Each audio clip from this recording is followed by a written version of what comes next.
Now, when one finds themselves in one of those hidings, let's say the most extreme one, how can one then move into the less extreme one on this journey now? I think the most important way to go about it, first of all, face what exactly is causing you to hide, number one.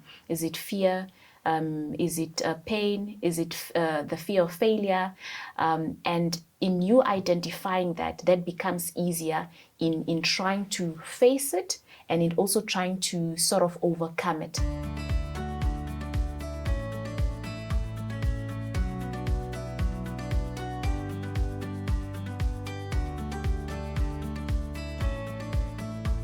Welcome to the 4th episode of BeFree Bookworms, a space where we explore stories that inspire us to dream big, rise above limitations and grow with purpose. I'm your host Ismael Sefanya.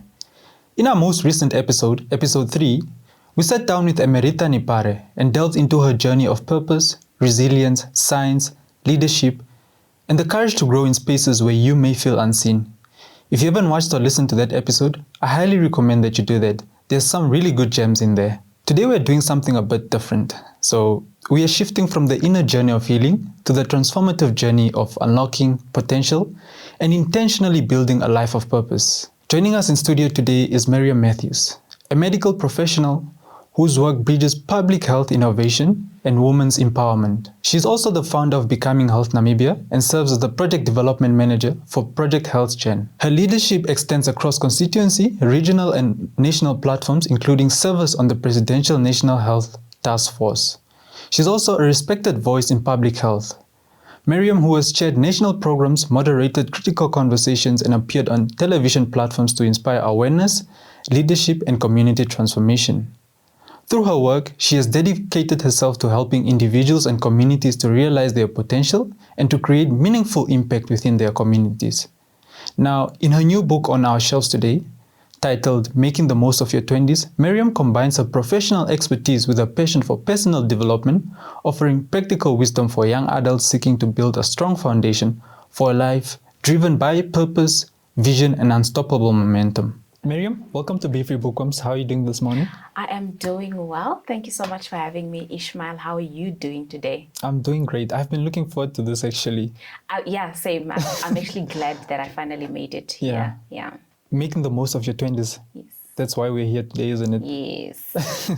Okay, I'm excited. Before we dive into the book itself, just some background for the listeners. So what exactly inspired you to write the book? Okay, so fun fact about me, I have something that I would like to call an X-ray vision superpower. And that is really just of the confrontation of the vast capacity and potential that I tend to see in the people around me, right? And I think, and this is something that, has been there over the years. And I think I sort of reached a point where sometimes it can get so frustrating because you'll want to see the people around you seeing exactly what you're seeing in them, but that's not usually the case. And so I think just that that made me then to just sit down on my laptop and start typing my first few pages. Really, the idea behind it is just to reflect the depth of potential that I see in people around me and the boundless ability that I see in them when it comes to creating a life of impact. And that's practically how this book came to life. Yeah. So essentially, with this book, you plan to have an impact on lives, is what we are saying? Yes, 100%, because it all starts, how do I put this? The plan, yes, is for, of course, to have an impact on people, but is to have an impact on people to the extent or to the point where they can as well utilize the information, utilize the resources that is within this book so that they can also stand up, maximize the potential that is within them, so that they can have an impact in the society or just when it comes to personal self as well. Specifically, you touched on being in the 20s, and the 20s is usually where we expect one to be impacted within their lives. Was that intentional on your end? Yes, it's very much intentional because I think that as young people, we really have we are facing a huge dilemma. And one of that, or that dilemma specifically, is you tend to hear people saying a lot that, don't worry, you have a lot of years ahead of you, or you have a lot of, how does the statement go? Like, don't worry, you have many years ahead of you. Let me put it like that. And I think that statement is very much misleading. It's misleading because it really does specify ambition. It can delay foundational work, number one, and it can also just rob you of a powerful asset that we as young people have, and that is now the strategic use of your current moment. So I think that's why I saw the need to really just direct it to that age range. And also, of course, there are other influencing factors as to why I saw the need that, okay, this is the age range or decade that needs to be addressed. And we can draw examples from a lot of things like, just the natural rule book of life. Life happens in seasons. And as life is happening in seasons, there are certain things that can only happen in that particular season that you cannot get back again. So it's the same way. When I was in kindergarten, right, and I speak of this story, when I was in kindergarten, we used to have the small little desks and small chairs. And that was just suitable for me in that particular season of my life. So if I'm to go back to kindergarten now, I'm not suited to be in that place because I'm bigger now. I won't fit in that. I won't fit in the chair, or I won't fit in the desk. So it's to say that in that particular season of my life, there were certain things that I could do. There are certain things that I could do, or there are certain things that were meant to happen in that season. And then as you go to different seasons of life, there are certain things that can happen or are meant to happen in that season. So is the season of life now, which is now practically your 20s. Your 20s are different from when you're in your 30s, from when you're in your 40s, from when you're in your 50s. And so really the aim is just to emphasize the importance of recognizing that this is a season, and this season needs to be considered or taken at a very serious level as to just use it properly. And of course, now there are other things that just speak to the urgency of your 20s, of being intentional in your 20s. And those other things, and I speak about it in the book, I speak about the theory of neuroplasticity, and when it comes to the brain's developmental calendar, right? I also speak about compounding. I also speak about pruning, and maybe just to get a bigger or better context on that, like I advise you guys to get the book. So really there is an urgency when it comes to your 20s, and that is why specifically that was the target decade. Yeah. Very profound that.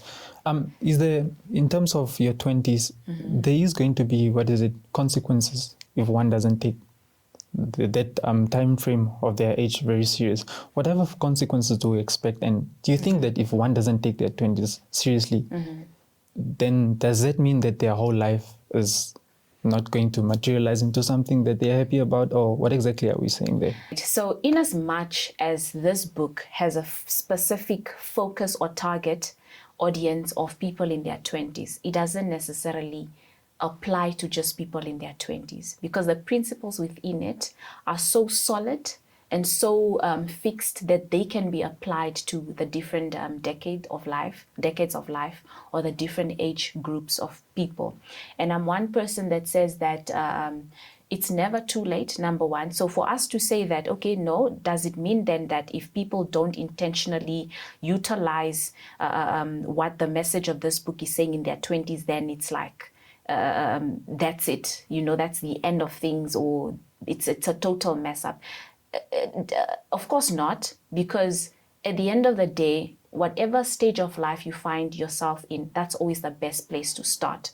In life, we most often than not, we have late bloomers. And I think some of the principles that you spoke about in the book will help one once they've reached that stage where they feel like there's no purpose to it, that they can have a sense of direction with with the pillars that you've spoken about in the book. In chapter 1, you talk about coming out of hiding, and you describe 2 forms of hiding, a season of divine concealment and what you call unnatural hiding. So could you explain the difference between those two and state how a person can discern what they're experiencing in that moment? Yeah. Okay, so before I actually get into why I titled that chapter specifically like that, maybe just a little bit of understanding on what I mean by the term hiding, right? So the term hiding basically references to, or it acknowledges that there is indeed a palpable gap somewhere, right? Or it also recognizes that there is a void where there's supposed to be fullness, right? And basically what it's trying to say, it's trying to reference to a person who has sort of gone into withdrawal from a post that they are destined to be in. That is what we call hiding. And there are 2 types of hiding, like you mentioned. There is the good kind of hiding, and there's the unnatural hiding. I like to call it unnatural hiding, the not good type of hiding. The good kind of hiding is sort of, per se, you're looking at, just an example, you're looking at a season of divine concealment, like you said it, where like a seed, an example is like a seed that is in the earth, or a seed that you put in the soil, right? It is hidden away, waiting or awaiting growth, awaiting nurturing, awaiting for it to start budding and for it to start growing, right? And that is a good kind of hiding because the intention behind it is to provide you with the warmth, to provide you with the moisture, to provide you with the nutrients that soil is giving the seed, so that you're able to be in a place where you can bloom. Without that type of hiding of a seed in a soil like that, that seed will never bloom. And that is sometimes, that is the importance of recognizing when we are in that type of season. Because without that hiding that is meant to nurture you, that is meant to grow you, will never bloom. And then we now have the other kind of hiding, which I call the unnatural type of hiding. Because really what happens with this hiding is that an individual withdraws from a particular place in life. They withdraw from a place where they're supposed to have an impact, where they're supposed to have influence, but it's because of influences of, due to influences of pressure, fear, pain, or prior defeat. And so really the reason as to why I specifically titled this book, Come Out of Your Hiding, is just to summon people to come out of that shadowed place. Now, when one finds themselves in one of those hidings, let's say the most extreme one, how can one then move into the less extreme one on this journey now of perfection, if I can call it? Yeah. Okay, I will say that, I did mention some of the few things that make people to go into hiding. Pressure makes people to go into hiding. Fear makes people to go into hiding. For example, the fear of being judged, the fear of, okay, but what if I fail? What will people say? And it will make a person to go into hiding, to go into a place of mediocrity when you're actually supposed to be taking your stance in the seat of life and declaring that, okay, this is exactly what I want to do. This is the impact that I want to have. Sometimes different factors, other factors as well, can be maybe the person previously had a previous defeat and they learned from that, or they created a mechanism of hiding because they were previously defeated and it's a thing of not wanting to try again, or even pain. We have a lot of people who have gone through a lot of things, literally a lot of things.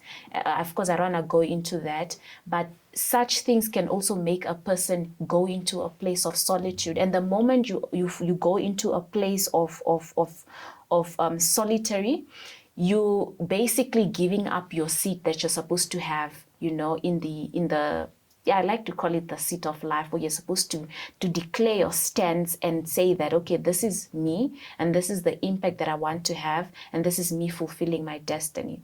And I think the most important way to go about it is to, first of all, face what exactly is causing you to hide, number one. Is it fear? Is it pain? Is it the fear of failure?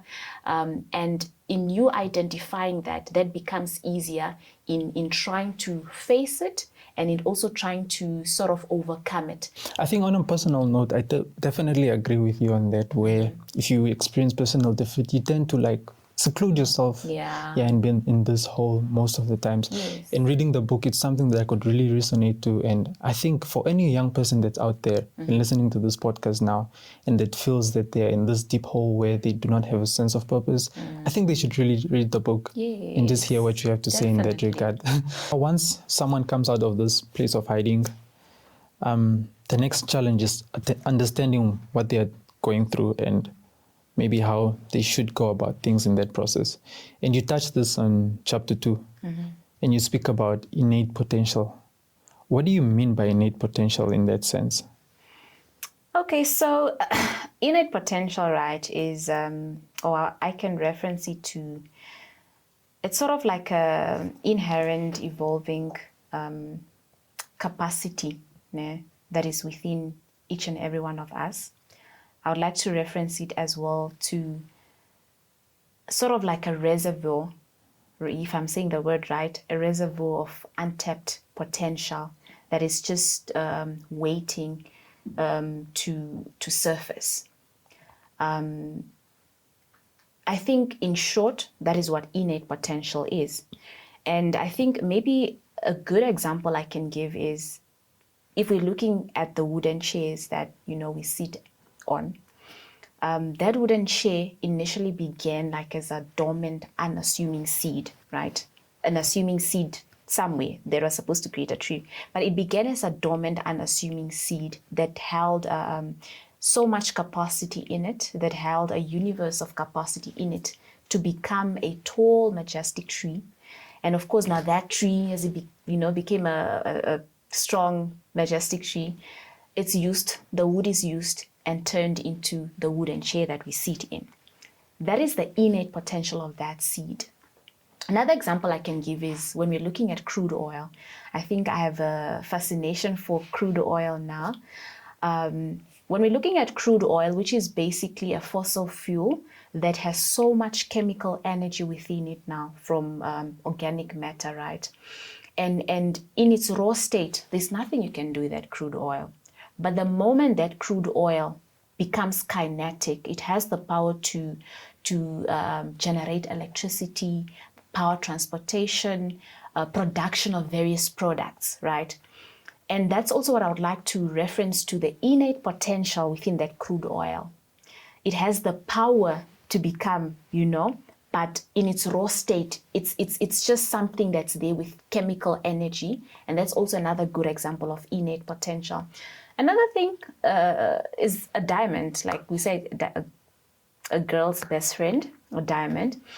A diamond, like when you find the rock of a diamond, it's very rough, it's ugly, it's crusty. You wouldn't want to do anything with it. But there's potential within that diamond. Once it's polished, it now becomes, or it's turned into the diamond rings, the jewelry, etc. So that is the innate potential of that diamond. And really, innate potential just refers to, as I mentioned in the beginning, the evolving or the inherent evolving capacity within each person that is there waiting to be developed for both personal good and also just collective good. So that's really the definition of innate potential. From my understanding, you're saying that innate potential is kind of like the capacity one has. Yes. And this is something that we usually discover within our 20s. Now, I would just like to understand from your perspective, what practical steps can one take to uncover this, perhaps? Okay. So, first of all, fine, the book does refer to people in their, 20s, but every single person does have innate potential or does have vast capacity within them, whether you're a 30-year-old, a 40-year-old, etc. And I don't think I can really answer that question without referencing it back to purpose and identifying one's purpose, etc. and find, in as much as there might be a little, just a little bit, two different terms, innate potential and purpose, they're very much the same in a way. And if I'm to speak about purpose, and I'll come back to that, I'm not diverting. If I'm to speak about purpose, I would like to say that purpose is sort of your why. Number one, it's your why. Purpose is it's a compass. Number two, and number three, it's sort of like a non-negotiable reason that a person can have as to make the cost that is needed in achieving something worthwhile. So we need to identify what our purpose is. And in identifying what your purpose is, you also are able to identify what your potential is, what capacity you have. Or I'll therefore say that in identifying innate potential, you also have to identify purpose, but maybe you have to identify purpose first. And the steps that we can go about when you're trying to identify purpose, because it's also linked to innate potential, is number one, you have to sit down and really ask yourself and reflect on maybe, like, let's say these few points that I'm going to make. One is asking yourself, okay, but what problem do I feel compelled to solve? What kind of specific beauty do I feel responsible for creating? And what service feels more like an honor rather than an obligation, right? So that assists you in finding, your purpose, or trying to find some form of direction in your life. And then number two, I would like to say that you need to go back to your manufacturer, right? Because a purpose of a thing is defined by a manufacturer. For example, if you buy a television always comes with a manual, a book manual, because the manufacturer, when, coming up with the innovation of the TV, or when, they're putting the whole TV together, there are certain functions that they build into the TV that if you do not look at the manual, you will never fully maximize the function of this TV. You will never know that, it's actually a touch screen, or it can also have dual screen, etc. So it applies to us as well. I'm a Christian. It applies to us as well that,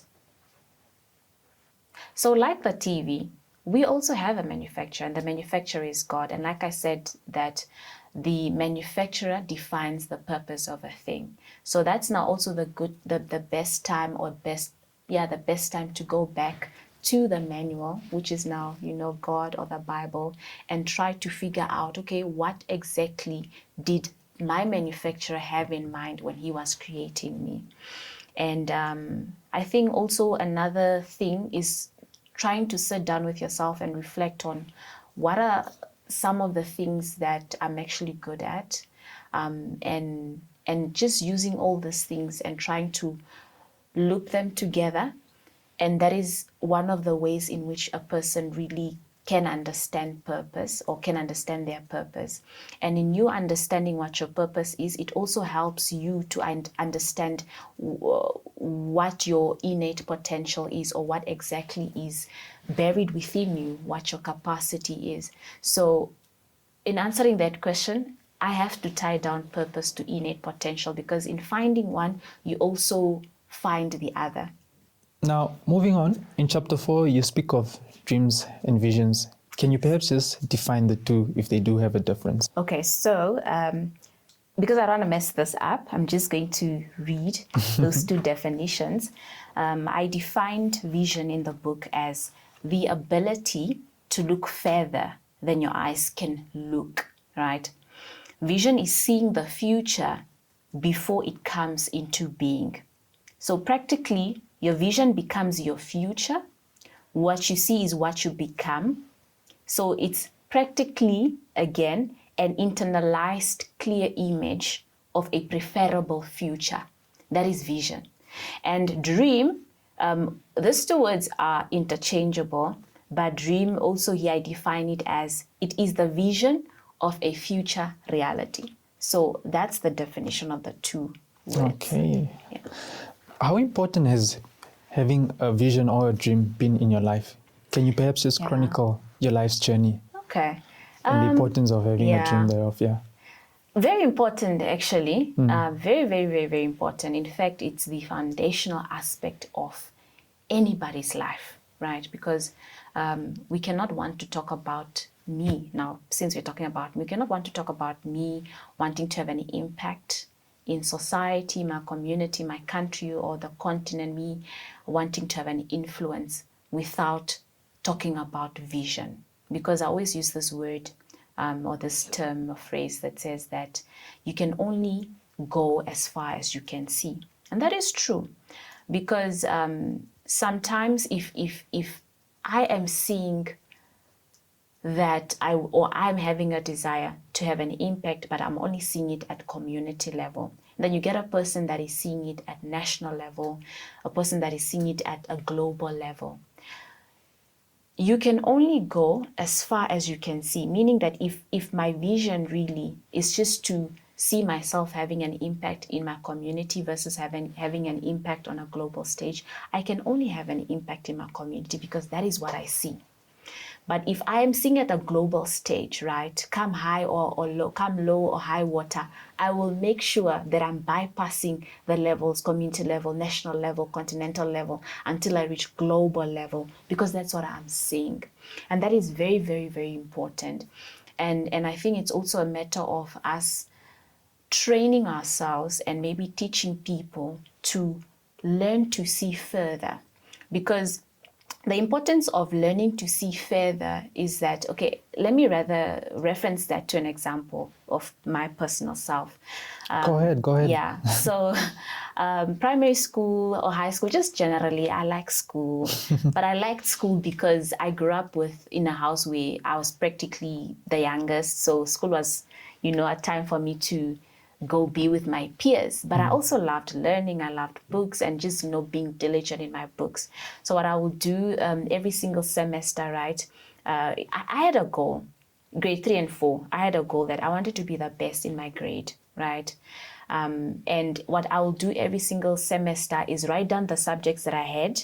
And next to it, I'll write down the percentage that I wanted to get. And I would always aim for the highest percentage. I'll aim maybe for a 98% in social studies. Are we calling that a vision? That sort of aiming? The thing about vision, it also depends on what stage of life you are in. If I'm in primary school, there are certain things that I'm limited to. Certain things that I'm limited to in terms of, okay, it's all about my books. But when I become an adult, right, or I now get into high school, I start dreaming of what can I become in the world. You get it? So it depends on what stage of life you are in. Because now I'm in primary school, but I'm thinking way global stage, etc.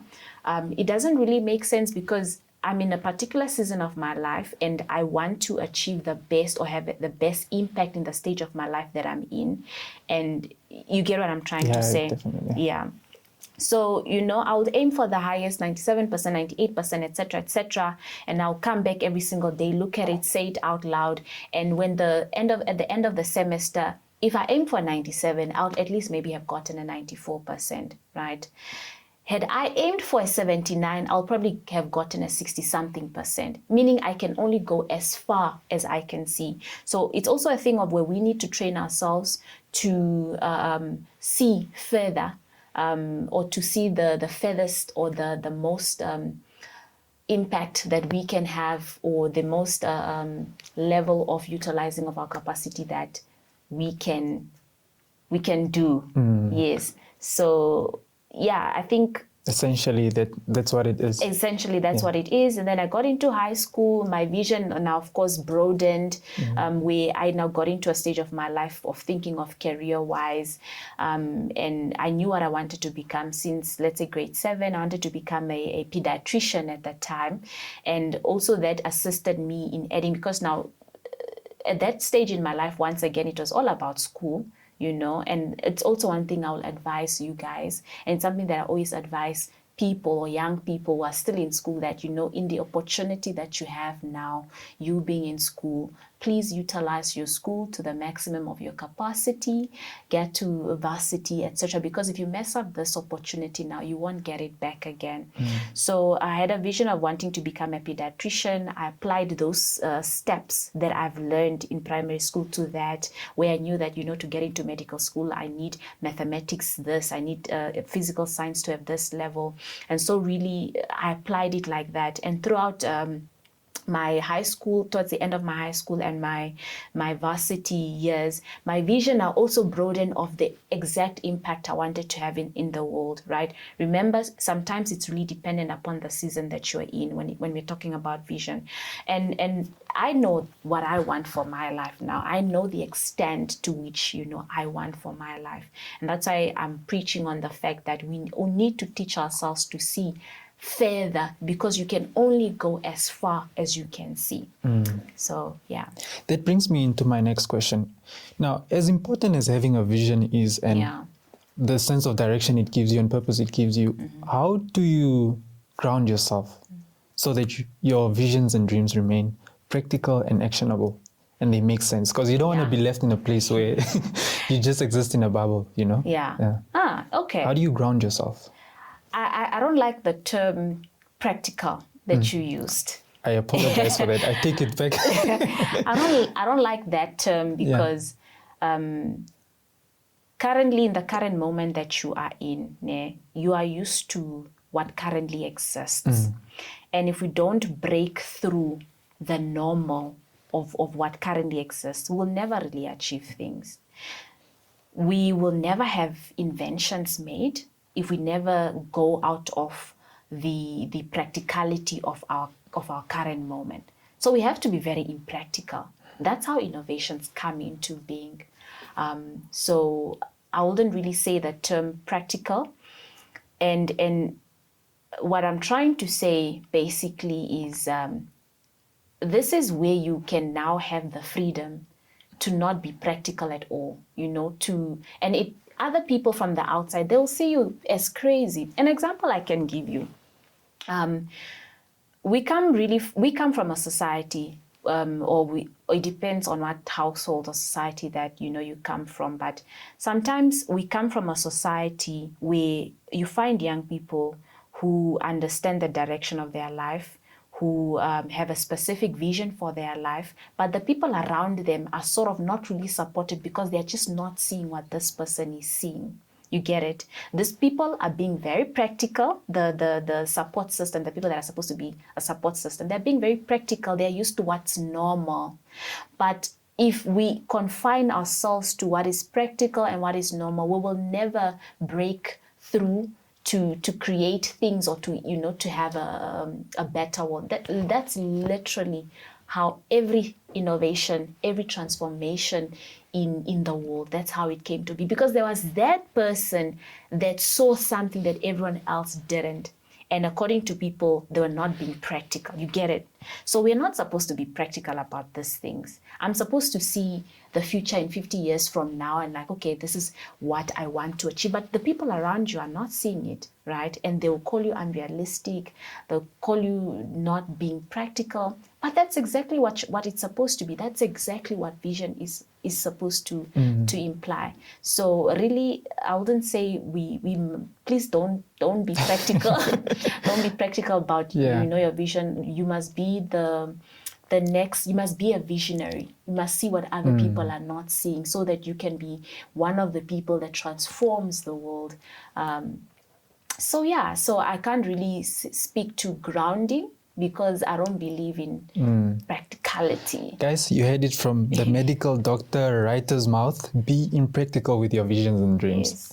Now, in terms of having a vision and dream, now it's not the only thing that you need. So you need structure that allows you to execute, which takes me into our next question. So in chapter 5, you talk about creating systems and calculating the cost. Yeah. What are these systems and why are they essential to success? Or how are they essential to success? Yeah. I think by now we've really exhausted the concept of purpose, potential, being or taking your rightful seat in the seat of life, etc. There's this quote from The Diary of a CEO by James Clear, and he says that you don't rise to the level of your goals, but you fall to the level of your systems. What does that mean? I can have a vision of what I want. I can have a vision and I can set goals, right? But those things will remain as goals. Those things will remain as a vision. They will remain like that unless you put systems in place to achieve those things. So practically, that's what we mean when we are talking about systems. You find people, it's New Year's, they're writing their New Year's resolution down. For example, okay, by this year, I need to get my license. I want to write a book. I want to be fit, I want to be fit, or I want to attain this level of promotion, etc. You find people writing those things, and then come end of the year, those things are not achieved. It's because when you don't put systems in place, your goals will just remain as goals. Your vision will just remain as vision. And that's it's practically a year wasted when you had a whole year that you could have made use of to attain your goals. Yeah. So that is the importance of systems. And really systems, it's more in your life, sorry for interjecting, but in your life, in your journey during medical school, what sort of systems did you kind of use to navigate through that? Because I want to believe that was not an easy journey on its own. Okay. Can you just give us a practical example in that context? Okay. Yeah. So now, in terms of, let's say for someone that's now starting on this journey, I'm reading Mirjam's book and I'm following all the systems and structures she's telling me that I should do. What are the things that I could do practically in my life to put me on this path of having the systems in place to achieve this vision and goal? Yeah. So first of all, you need to identify the direction of your life, or you need to identify a purpose, your vision, set it, very important. After that, you need to set your goals, right? You need to set your goals. Once you set your goals, and goals are practically outcomes that you want to have. You write them down, you practically set your goals. For example, if a goal that I've set is I want to write a book, I want to, by end of this year, I must have my license. By end of this year, I want to have a certain type of body physique, because of being in the gym or being fit, whatever. Those are your goals. Fine. So what you do is, now that you want to write a book, you go to a daily, or you go to a breakdown where you set that, okay, from this time, from 7 a.m. to 9 a.m., I need to be doing research on this topic. From this time to that time, I'll be drafting my first chapter, like that. And you make it a repeatable set of things, and the importance of making it or setting these particular systems, because now you're at the very atom of this activity. And the importance of it is that sometimes you won't feel like doing something, sometimes you won't feel motivated. Remember, your end goal is to write a book, but you just won't feel motivated to write a book at times. You won't feel like getting out of bed to go to the gym so that you can have the type of body physique that you want at the end of the year. But the beautiful thing about setting this little repeatable systems is that you will still do it even if you don't feel like it. Just the littlest things that you're going to be repeating. And by doing that, you see that by the end of the year, or by a particular time frame that you have put for yourself, you'll have gone to a certain extent compared to if you actually didn't go through any of those steps. Yeah, I think it's very easy. It's not something complex. And I think maybe when we speak about such things, people expect such complex answers or complex solutions, but it's something very, very, very simple. Very easy. Yeah. Very easy. And I would recommend, for anyone that wants to immediately implement this, just get Mirjam's book. Hey. So easy. That's a good start. Exactly. So okay. So obviously we can go through all the chapters of the book. That would take us the whole day, basically. Yeah.